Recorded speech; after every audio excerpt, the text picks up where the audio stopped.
Halo sobat, di video kali ini kita akan membahas tentang sosiologi dan antropologi suku Bugis. Kalian tahu nggak sih, pada saat nenek moyang kita menguasai perairan di dunia, suku Bugis menjadi salah satu suku yang terkenal hingga Afrika dan Madagaskar. Loh, kok bisa? Itu karena suku Bugis merupakan suku yang suka mengembara. Suku Bugis tergolong ke dalam suku Deutero Melayu. Nah, suku Deutero Melayu masuk ke Nusantara setelah gelombang migrasi pertama dari Asia, lebih tepatnya dari Yunan. Loh, kok Yunan, Kak? Emang Yunan masuk ke Asia ya, Kak? Hehehe, kalian bisa cari tahu sendiri ya kalau soal itu.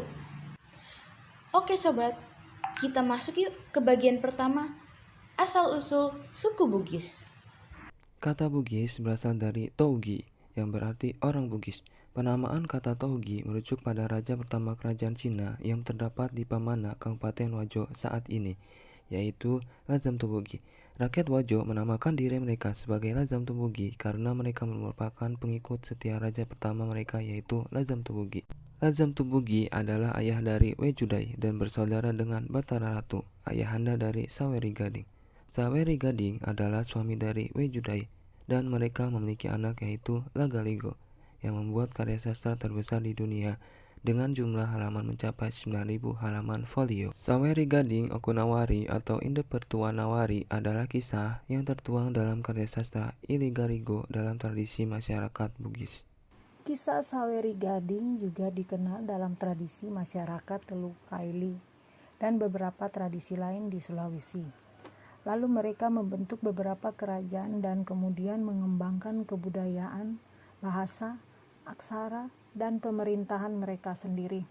Meski tersebar ke beberapa kerajaan, mereka tetaplah menjadi orang Bugis karena adanya tali pernikahan daerah peralihan antara Bugis dengan Makassar, yaitu Bulukumba, Sinjai, Maros, dan Pakajene Kepulauan.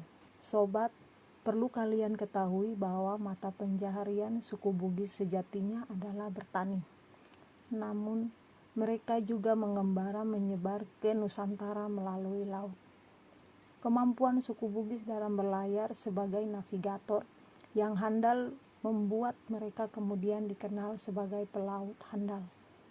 Salah satu hasil budaya suku Bugis yang terkenal adalah perahu penisi yang dibuat secara tradisional dengan menggunakan tangan. Nah, dalam Irigaligo, perahu penisi disebut sudah ada sejak abad ke-14 dan dibuat oleh Saweri Gading yang merupakan putra mahkota kerajaan Lu'u. Sobat, kalian harus tahu kalau suku Bugis yang mendiami Provinsi Jambi merupakan salah satu suku perantau yang berasal dari Sulawesi Selatan. Jadi, suku Bugis ini tidak hanya berdiam diri di Sulawesi Selatan, tapi juga menyebar di seluruh Indonesia. Kehidupan orang Bugis lebih memilih pantai sebagai tempat aktivitas sehari-hari. Mereka dalam mempermudah kehidupannya. Nah, cara hidup suku ini memiliki budaya saling berhubungan antar satu sama lain. Cukup unik ya. Mereka percaya bahwa amalan hidup selalu mengikuti adat istiadat. Contohnya, pemali, pantangan. Nah, orang Bugis kebanyakan menganut agama Islam sebagai keyakinan hidup.